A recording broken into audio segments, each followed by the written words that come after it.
Welcome back friends.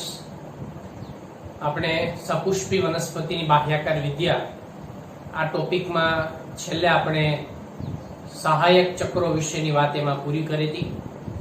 સહાયક ચક્રોની અંદર મુખ્યત્વે બે ચક્રોનો સમાવેશ થાય છે, જેમાં આપણે વજ્રચક્ર અને દલચક્ર તરીકેનો ઓળખી શકાય. વજ્રચક્ર જે પુષ્પનું સૌથી બહારનું ચક્ર છે અને દલચક્ર જે છે એ પુષ્પનું એમાં વજ્રચક્ર પછીનું બીજા નંબરનું ચક્ર છે. અને દલચક્રના જે અને વજ્રચક્ર આ બંનેના કાર્ય વિશે પણ એમાં આપણે વાત કરી ચૂક્યા છીએ ઓલરેડી. દલચક્રના પ્રકાર એમાં આકારની દ્રષ્ટિએ જુદા જુદા પ્રકારના હોય એના વિશે પણ વાત કરી ચૂક્યા છીએ. હવે એમાં એક બાબત જે છે આપણે ઉમેરીએ છીએ કે ભાઈ દલ ચક્ર અથવા દલપત્રો છે એના જોડાણના આધારે એના બે પ્રકાર પડે છે. એ ટોપિક એમાં એક જે વધારાનો એમાં ઉમેરી અને પછી આપણે એમાં ટોપિકની આગળ ચર્ચા કરશું. તો દલચક્રની અંદર જ આપણે ઉમેરીએ છીએ, બરાબર, દલચક્ર. અને દલચક્રમાં આપણે વાત કરશું હવે એમાં જે કોઈ પણ દલપત્ર છે એ દલપત્રના જોડાણના આધારે પ્રકાર, બરાબર, જોડાણના આધારે પ્રકાર. હવે દલપત્ર જે છે ને એના જોડાણને આધારે બે પ્રકાર પડે છે. કેટલા? બે પ્રકાર પડે છે. હવે આ બે પ્રકાર કયા કયા છે તો તમે બધા ઓલરેડી જાણો છો. જો દલપત્રો જોડાયેલા હોય, બરાબર, તો આપણે શું કહીએ છીએ તો કે યુક્ત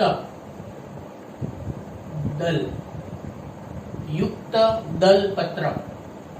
અને એના આધારે જે વનસ્પતિનું વર્ગીકરણ કરવામાં આવેલું છે એમાં યુક્ત દલા અને મુક્ત દલા આવા એની અંદરના જે કોઈ પણ ઉપવર્ગનો પણ એમાં સમાવેશ કરી શકાય છે દલપત્રના જોડાણના.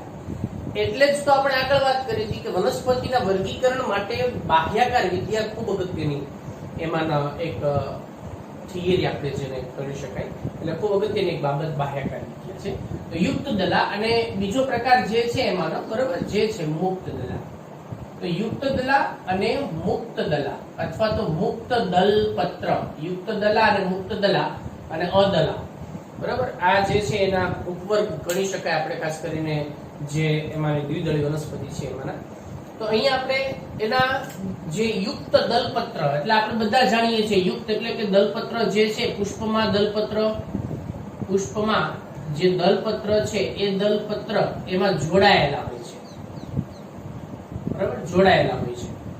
અને જોડાયેલા હોય એટલે આપણે એમ કહીએ છીએ યુક્ત. જ્યારે મુક્તની અંદર શું હોય કે એની અંદરના જે દલપત્ર છે દલપત્ર એકબીજાથી કેવા હોય છે તો કે મુક્ત હોય છે, બરાબર, એટલે આપણે એને મુક્ત દલપત્ર કહીએ છીએ અને આને આપણે યુક્ત દલપત્ર તરીકે ઓળખી શકાય. હવે ઉદાહરણ તરીકે જો આપણે વાત કરવી હોય તો ઘણી વનસ્પતિ એવી છે કે ભાઈ જેની અંદર આપણને એમાં જે દલપત્ર છે દલપત્ર યુક્ત એટલે કે જોડાય અને નલિકાકાર રચનાનું નિર્માણ કરી શકે છે. જેમ કે ધતુરો છે તો ધતુરાની અંદર તમે જોશો ધતુરો છે, ઇક્ઝોરા છે, બરાબર, આવી ઘણી વનસ્પતિ છે કે જેમાં દલપત્રો જોડાયેલા હોય છે, યુક્ત હોય છે. મુક્તની અંદર જો આપણે વાત કરીએ તો ઉદાહરણ તરીકે જાસૂદ તમે જોશો તો જાસૂદની અંદર દલપત્ર જે છે બધા એકબીજાથી મુક્ત હોય છે, બરાબર, એટલે આપણે એને મુક્ત દલપત્ર તરીકે ઓળખી શકાય. તો આ જે દલપત્રનો જે પ્રકાર છે, બરાબર, એના વિશેની આપણે ચર્ચા કરી છે. હવે એના પછીનો જે ટોપિક જે છે એના વિશે આપણે વાત કરીએ તો આવશ્યક ચક્ર જે છે, આવશ્યક ચક્ર વિશે એમાં આપણે વાત કરી ચૂક્યા છીએ કે આવશ્યક ચક્ર એ આપણે કોને કહી શકાય. હવે આવશ્યક ચક્ર એટલે શું કે જે ચક્રો પ્રજનનમાં ભાગ લેતા હોય એ ચક્રને આપણે સામાન્ય રીતે પ્રજનન ચક્ર તરીકે અથવા તો આવશ્યક ચક્ર તરીકે એને આપણે ઓળખવામાં આવતા હોય છે. તો આવશ્યક ચક્રો એટલે કે જે પુષ્પમાં લિંગી પ્રજનન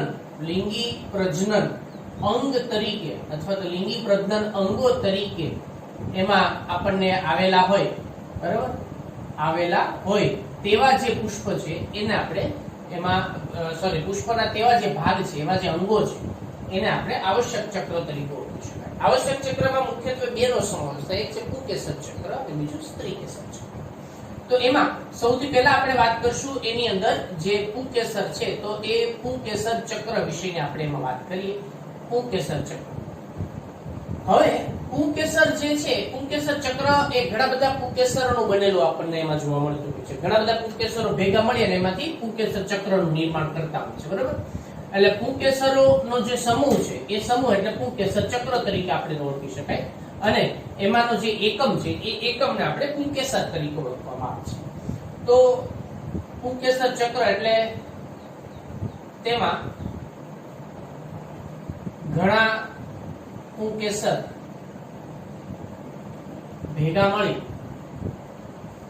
ચક્રનું નિર્માણ કરે છે, બરાબર. ચક્રનું નિર્માણ કરે છે, આ એક વસ્તુ. બીજું કે પુંકેસર ચક્રના જે એકમ છે એટલે તેના એકમને, એનો જે એકમ એટલે એનો એક ઘટક, બરાબર. એકમ અથવા તો આપણે શું કહીએ છીએ ઘટક. એ ઘટકને શું કહીએ છીએ આપણે પુંકેસર તરીકે ઓળખવામાં આવે છે, એને પુંકેસર કહે છે. હવે તમે બધા જાણો છો કે પુંકેસર જે છે ને, બરાબર, જે પુષ્પમાંનું કયા પ્રકારનું પ્રજનન અંગ છે? તો કે એ નર પ્રજનન અંગ છે. એ નર પ્રજનન અંગ છે. એટલે આ જે છે પુષ્પમાં કયા કયા જે એમાં અંગો જે જોવા મળે છે એમાં, બરાબર, એમાં પુષ્પનું નર પ્રજનન અંગ તરીકે આપણે પુંકેસરમાં આવે છે. હવે આપણે પુંકેસરના વિવિધ ભાગો વિશેની ચર્ચા કરી, પછી આપણે એના પ્રકારો વિશેની વાત કરશું. તો પુંકેસરની અંદર કયા ભાગો હોય છે? તો પુંકેસરની રચનામાં સૌથી ઉપરનો જે ભાગ છે, બરાબર, એ ઉપરના ભાગની અંદર એમાં આપણને પરાગાશયની રચના જોવા મળે છે. નીચેના ભાગે તંતુ આવેલો હોય છે, એટલે આ છે એમાં પરાગાશય. આ છે એનો તંતુ, બરાબર, પુંકેસર તંતુ. અને બંનેને જે જોડતી રચના છે એટલે કે તંતુ અને પરાગાશય, એ બંને જે સ્થાને જોડાયેલા હોય, આ જોડાણ સ્થાન, એ જોડાણ સ્થાનને આપણે યોજી તરીકે ઓળખવામાં આવે છે. યોજી એટલે પરાગાશય, એ પરાગાશય જે છે એ એમાં પુંકેસરમાં સૌથી ટોચનો ભાગ છે, બરાબર. પરાગાશય એના વિશે જો આપણે વાત કરીએ, આપણે દરેક ભાગ વિશેની જો આપણે એમાં ચર્ચા કરીએ તો પરાગાશય, બરાબર, જે આના વિશે આપણે વાત કરીએ છીએ અત્યારે પરાગાશય વિશે. તો પરાગાશય જે તંતુ પરનો ટોચનો ભાગ છે, બરાબર, તંતુ પરનો ટોચનો ભાગ છે. અને તેમાં પરાગરજ એનું એમાં નિર્માણ થાય છે, બરાબર. પરાગાશયમાં પરાગરજનું નિર્માણ થાય છે. તેને લઘુ બીજાણુ ધાની તરીકે પણ ઓળખવામાં આવે છે, તરીકે પણ ઓળખાય છે, બરાબર. એટલે આપણે એને લઘુ બીજાણુ ધાની તરીકે પણ એ ઓળખાય છે. હવે પરાગાશય જે છે એનો કદ અને એ જાતિઓ પ્રમાણેમાં ઘણી વિવિધતાઓ આપણને જોવા મળતી છે. બાહ્ય રીતે જો આપણે વાત કરીએ તો બહારથી એનો જે ભાગ છે એ ભાગની અંદર વચ્ચે આપણને અહીંયા ખાંચ જોવા મળતી હોય છે. અને એ જે ખાંચની રચના આપણને જે જોવા મળે છે, બરાબર, એ ખાંચના આધારે આપણે એને શું કહી શકાય છે કે ખાંચના આધારે આપણે એવું કહી શકાય છે કે એમાં ટોચનો ભાગ જે છે એની અંદર આપણને દ્વિખંડીય રચના જોવા મળતી હોય છે. અને દરેક ખંડ જે છે પાછો અંદરથી કોટરમાં આપણને વિભાજિત થતો જોવા મળતો હોય છે. તો આ રીતે એમાં પરાગાશયની જે રચના છે, પરાગાશય અલગ અલગ પ્રકારની વનસ્પતિની જાતિઓ પ્રમાણે પણ આપણને એની અંદર જે વિવિધતાઓ જોવા મળે છે, વિવિધતા એની અંદર પણ આપણને એમાં જોવા મળતી હોય છે. અને એ દ્વિખંડીય રચના ધરાવે છે, બરાબર. તે દ્વિખંડીય હોય છે, તે દ્વિખંડીય હોય છે. અને દરેક ખંડ એમાં દ્વિખંડીય હોય તો દરેક ખંડ બે કોટરમાં વિભાજિત થયેલો હોય છે, બે કોટરમાં વિભાજિત થાય છે. અને એમાં અસંખ્ય પરાગરજ એની અંદર આપણે ઉત્પન્ન થતી જોવા મળતી છે. તો આ વાત થઈ પરાગાશય વિશે, બરાબર. હવે એના પછી વાત કરીએ આપણે યોજી વિશે. તો યોજી શું છે ભાઈ? તો યોજી જે છે, બરાબર, જે તંતુ અને પરાગાશય એનું જોડાણ સ્થાન છે, બરાબર, એનું જોડાણ સ્થાન છે. અને એના પછી જો આપણે વાત કરીએ તંતુ વિશેની, તો તંતુ પુંકેસર તંતુ જે નળાકાર રચના છે અને તેની લંબાઈ એ જાતિઓ પર આધારિત છે. કેટલાકમાં એ લાંબો પણ હોય, કેટલાકની અંદર એ આપણને તંતુ જે છે ટૂંકા આકારના પર અથવા તો ટૂંકી ઓછી લંબાઈ ધરાવતા પણ જોવા મળતી હોય છે. તો આ એના ભાગો વિશેની આપણે વાત.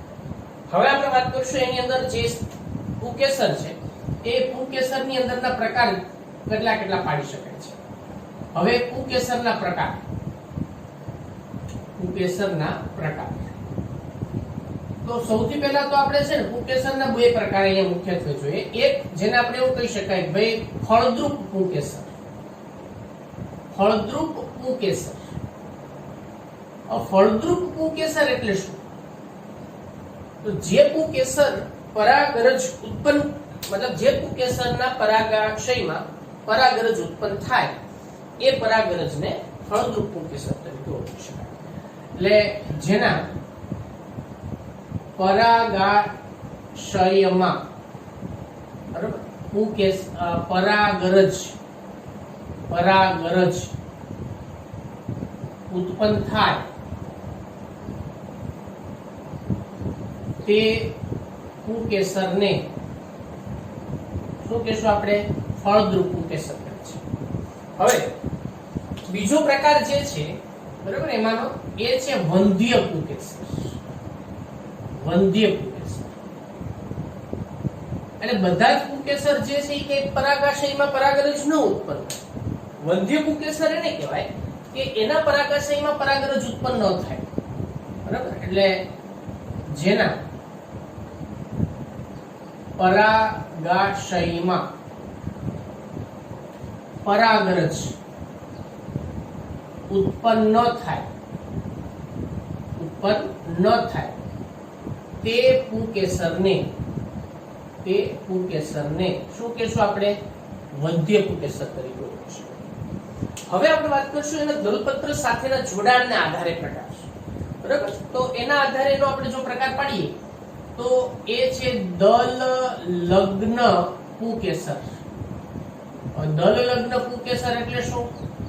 તો દલ લગ્ન પુંકેસર એટલે કે પુંકેસર જે છે એ પુંકેસર દલપત્ર સાથે જોડાયેલા હોય છે. દલપત્રની સાથે જોડાયેલા હોય છે તો એને આપણે દલ લગ્ન પુંકેસર તરીકે ઓળખી શકાય.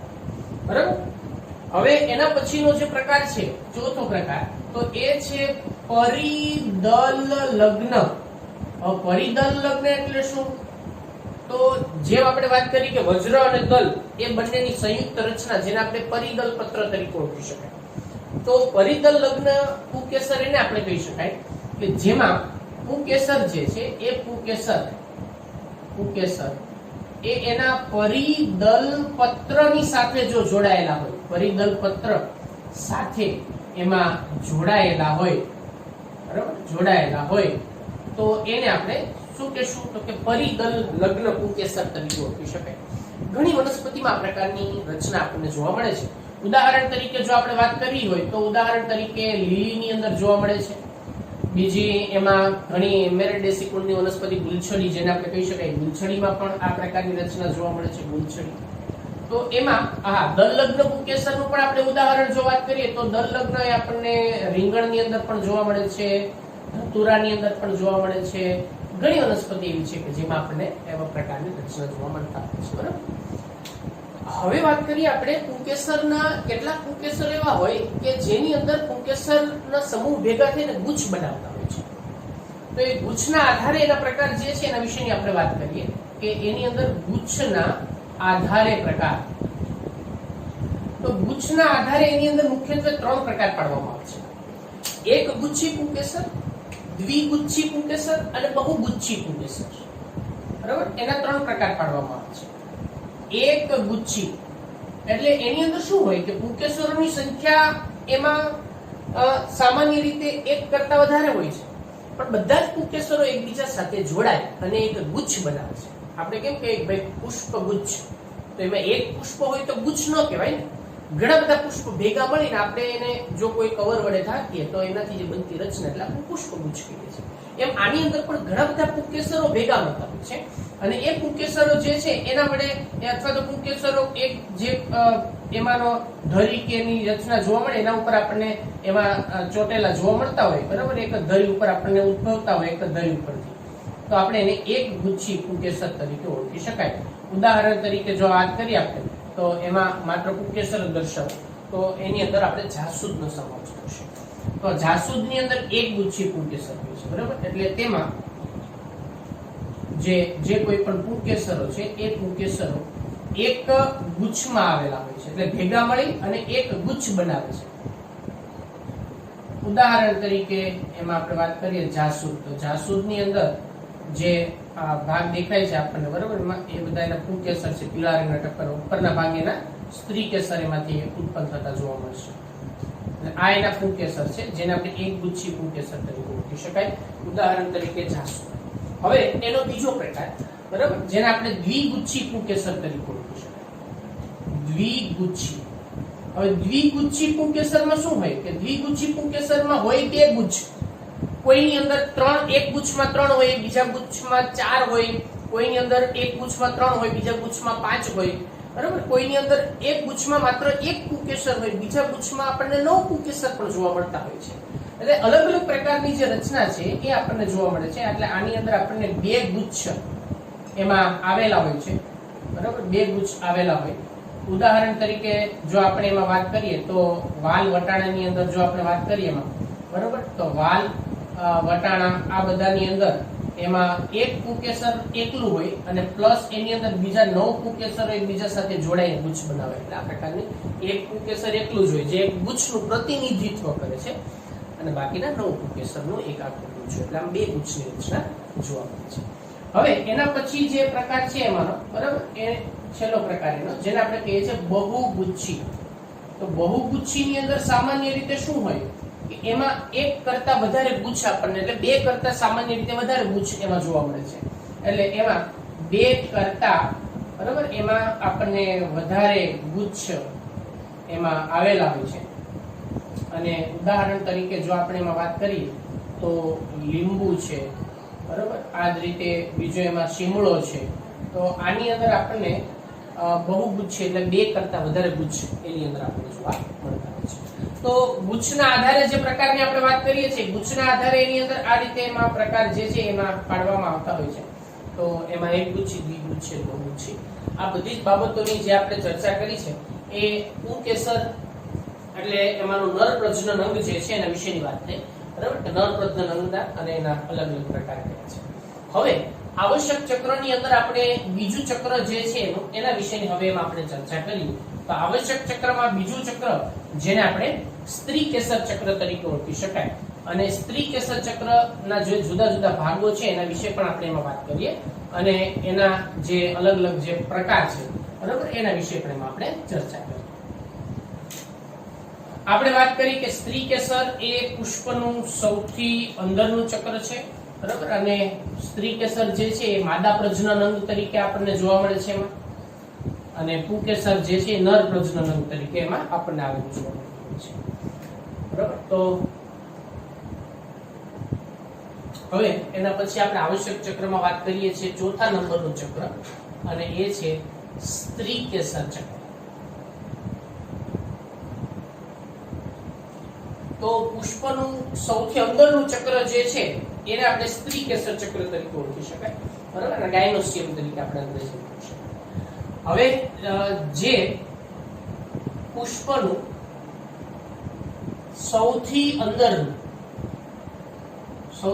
અંદરનું અને માદા પ્રજનન, સૌથી અંદરનું અને માદા પ્રજનન અંગ, માદા પ્રજનન અંગ, માદા પ્રજનન અંગ છે. સૌથી અંદરનું ચક્ર છે અને બીજું કે માદા પ્રજનન અંગ છે, બરાબર. જ્યારે પુંકેસરને આપણે નર પ્રજનન અંગ તરીકે અને સ્ત્રી કેસર જે છે એને આપણે માદા પ્રજનન અંગ તરીકે ઓળખવામાં આવે છે. હવે આ જે સ્ત્રી કેસર જે છે એમાં સ્ત્રી કેસરની અંદર કયા કયા પ્રકારના ભાગ હોય એના વિશેની આપણે એમાં વાત કરીએ તો સ્ત્રી કેસરના ભાગ વિશે ચર્ચા. સ્ત્રી કેસરની જે રચના છે એ રચનાની અંદર સૌથી ટોચનો જે ભાગ છે ને, આ ટોચનો ભાગ એ આપણને આ રીતે આમ ફૂલ ઉપરનો ભાગ જે છે એ આપણને આ રીતે બીન જેવો જોવા મળતો હોય છે, અને સૌથી નીચેનો ભાગ છે ને એ આપણને ફૂલેલો જોવા મળતો છે, અને જે સામાન્ય રીતે પુષ્પાસન ઉપર આપણને એ આવેલો જોવા મળતો. આ પુષ્પાસન છે. તો સ્ત્રી કેસરની અંદર એમાં સૌથી ટોચનો ભાગ, બરાબર, જેને આપણે પરાગાશન તરીકે ઓળખવામાં આવે છે, એમાં આ જે ભાગ છે અહીંયા આપણને અંડકની હાજરી જોવા મળતી હોય છે. આ અંડકની એમાં હાજરી હોય, બરાબર, અને આ એ ભાગ આખો ફૂલેલો ભાગ જેને આપણે બીજાશય તરીકે ઓળખવામાં આવે છે. અને બીજાશયની અંદરના ભાગે આપણને જે અંડક છે એ અંડકની રચના એમાં આવેલી જોવા મળે છે. આ અંડકની રચના છે, અને આ છે પુષ્પાસન. પુષ્પાસન આ બંનેને જે જોડતી રચના છે ને અહીંયા, એને આપણે પરાગવાહિની તરીકે ઓળખવામાં આવે છે, બરાબર. તો આ એના ભાગ છે. હવે પરાગાશન, પરાગાશન જે છે એના વિશે જો આપણે વાત કરીએ તો પરાગાશન એ એમાં સૌથી ટોચનો ભાગ છે. ટોચનો ભાગ, બરાબર, જેની એ ચિકાસયુક્ત સપાટી ધરાવે છે. શા માટે ચિકાસયુક્ત સપાટી ધરાવે?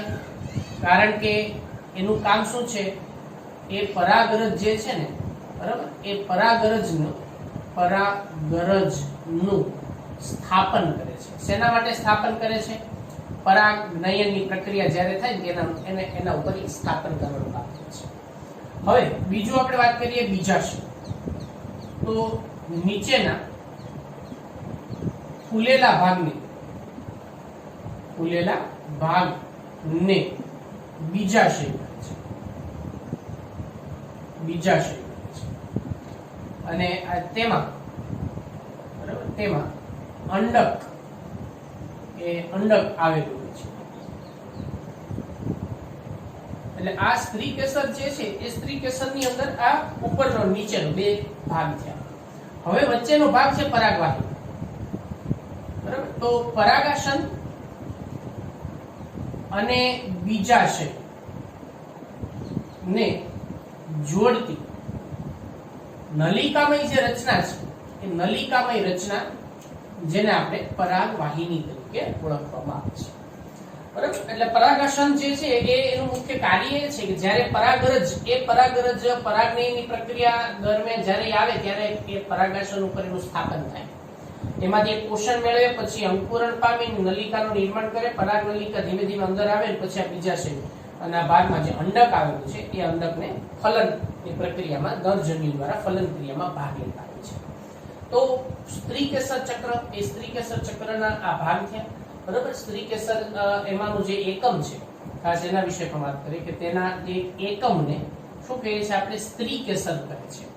એના એકમને સ્ત્રી કેસર કહે છે. અને આખી જે સંયુક્ત રચના છે એને આપણે સ્ત્રી કેસર ચક્ર તરીકે ઓળખી શકાય, જે માદા પ્રજનન અંગ તરીકે કામ કરે છે. હવે આ સ્ત્રી કેસરના જે પ્રકારો છે એ પ્રકારો વિશેની આપણે ચર્ચા કરી કે સ્ત્રી કેસરના કેટલા પ્રકાર છે. તો એના પછી આપણે વાત કરીએ હવે સ્ત્રી કેસરના પ્રકાર. સ્ત્રી કેસરના પ્રકાર સંખ્યાના આધારે જો આપણે વાત કરીએ તો સ્ત્રી કેસરના મુખ્યત્વે બે પ્રકાર પાડી શકાય, બરાબર. સંખ્યાના આધારે ખાસ કરીને એના બે પ્રકાર પાડી શકાય.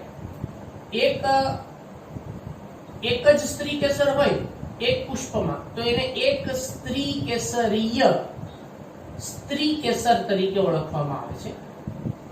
અને બીજો પ્રકાર જે છે એને આપણે બહુ સ્ત્રી કેસરીય, એટલે જેમાં સ્ત્રી કેસર વધારે હોય તો એને આપણે બહુ સ્ત્રી કેસરીય સ્ત્રી કેસર તરીકે ઓળખવામાં આવે છે, બરાબર. બહુ સ્ત્રી કેસરીય સ્ત્રી કેસર. હવે સમજો, જે વનસ્પતિના પુષ્પમાં એક જ સ્ત્રી કેસર આવેલું હોય, બરાબર, એટલે પુષ્પમાં એક સ્ત્રી કેસરની હાજરી હોય. પુષ્પમાં એક સ્ત્રી કેસર હોય આવેલું હોય. અને અહીંયા જો આપણે વાત કરીએ તો એમાં પુષ્પમાં કેટલા? તો કે એક કરતા વધારે એમાં સ્ત્રી કેસર જે છે એ સ્ત્રી કેસર એમાં આવેલા હોય. એટલે એના આધારે આપણે એને એક સ્ત્રી કેસરીય સ્ત્રી કેસર અને બહુ સ્ત્રી કેસરીય સ્ત્રી કેસર તરીકે ઓળખી શકીએ. હવે એક સ્ત્રી કેસરીય સ્ત્રી કેસરનું જો આપણે ઉદાહરણ જોઈએ તો એમાં ઘણા સ્ત્રી કેસરનો સમાવેશ છે. ઉદાહરણ તરીકે આપણે વાત કરશું ભાઈ વાલ છે, વટાણા છે, એની અંદર આપણને એક જ સ્ત્રી કેસર જોવા મળતું હોય છે. બરાબર. હવે બહુ સ્ત્રી કેસરીય સ્ત્રી કેસરમાં પાછા જોડાણના આધારે એના બે પ્રકાર પાડવામાં આવે છે.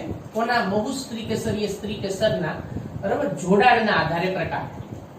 તો એમાં જોડાણના આધારે એના જે પ્રકાર છે એ પ્રકાર મુખ્યત્વે બે પ્રકારના છે. કયા કયા? જોડાણના આધારે મુખ્ય બે પ્રકાર છે.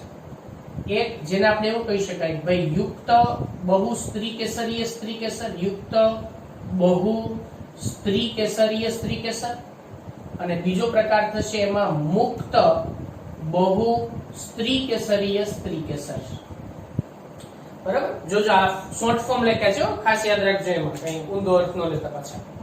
તો અહીંયા એનો બે પ્રકાર જે છે એમાં યુક્ત બહુ સ્ત્રી કેસરીય સ્ત્રી કેસર એટલે શું? તેમાં સ્ત્રી કેસરની સંખ્યા ઘણી બધી હોય, પણ એ જે સ્ત્રી કેસર છે એ સ્ત્રી કેસર જોડાયેલા હોય છે. એ સ્ત્રી કેસર એમાં જોડાયેલા હોય છે. બરાબર. એટલે એની અંદર સ્ત્રી કેસરમાં કદાચ જોડાણ અલગ અલગ સ્થાનમેથી હોય. યુક્ત બહુ સ્ત્રી કેસરીય સ્ત્રી કેસરમાં સામાન્ય રીતે એક જ બીજાશય હોય, ભલે કદાચ પરાગાશનની સંખ્યામાં ફેરફાર હોય પણ બીજાશય એક જ હોય છે. બરાબર. એટલે તેમાં એક જ બીજાશય હોય છે. એટલે તેમાં એક જ બીજાશય હોય. એટલે બીજાશય એક હોય. શા માટે? કેમ કે બધા જોડાયેલા છે ને, જોડાઈને બીજાશય એક જ બનાવતા હોય છે બધા. તો યુક્ત બહુ સ્ત્રી કેસર. ઉદાહરણ તરીકે આપણે વાત કરીએ તો એમાં જાસૂદનો સમાવેશ અહીંયા ખાસ કરવામાં આવે છે. મુક્ત બહુ સ્ત્રી કેસરી એટલે શું? તો એની અંદર સ્ત્રી કેસર જે છે એ સ્ત્રી કેસરો એ મુક્ત હોય છે. બરાબર. સ્ત્રી કેસરો મુક્ત હોય છે. એટલે એના ટોચના ભાગેથી લઈ એટલે પરાગાશનથી લઈ અને બીજાશય સુધી બધા જ મુક્ત હોય છે. અને એને આપણે મુક્ત બહુ સ્ત્રી કેસર. ઉદાહરણ તરીકે જો આપણે વાત કરીએ એમાં તો ખાસ ગુલાબ છે, બરાબર, કમળ છે, ગુલાબ છે, કમળ છે, આ બધાનો સમાવેશ આપણે મુક્ત બહુ સ્ત્રી કેસરીય સ્ત્રી કેસરમાં કરી શકાય છે. તો સ્ત્રી કેસર ચક્રના કેટલા પ્રકાર છે? સ્ત્રી કેસર જે છે એના અલગ અલગ પ્રકારના જે કોઈ પણ ભાગ છે એના વિશેની આપણે એમાં વાત કરી કે કયા કયા ભાગ જોવા મળે છે. પરાગાશન, પરાગવાહિની અને બીજાશયમાં અંડક આવેલું હોય છે. બરાબર. અને અંડક જે છે એ ફલન પામે. તમે એ પણ જાણો છો કે બીજાશય એ જ્યારે ફલિત થાય તો એમાંથી શું બને છે? તો કે ફળ બને છે. એમાંથી ફળ બને છે. અને એ પણ તમે બધા જાણો છો કે અંડક જે છે એ અંડક જો ફલિત થાય ફલન થાય પછી એમાંથી શું બને છે? તો કે બીજ બને છે. એટલે આમ અંડકની સંખ્યા પણ વનસ્પતિમાં જુદી જુદી હોય. કોઈમાં એક અંડક હોય, કોઈમાં એક કરતા વધારે અંડક હોય. એટલે આ બધી જે છે એ એના વિશેની આપણે ચર્ચા કરી. તો અહીંયા આપણે આવશ્યક ચક્રો જે છે એમાં આવશ્યક ચક્રોમાં બે ચક્રોનો સમાવેશ થાય, પુંકેસર ચક્ર અને સ્ત્રી કેસર ચક્ર. બરાબર. એના વિશેની સંપૂર્ણ વાત જે છે પૂરી કરીએ છીએ. હવે આપણે એમાં જે અંડકની સાથે જે કોઈ પણ એમાં જરાયુને બીજાશયની દિવાલ સાથે જે અંડકો જરાયુ મારફતે જોડાયેલા હોય એના જે જોડાણના પ્રકાર છે નેક્સ્ટ લેક્ચરમાં આપણે ચર્ચા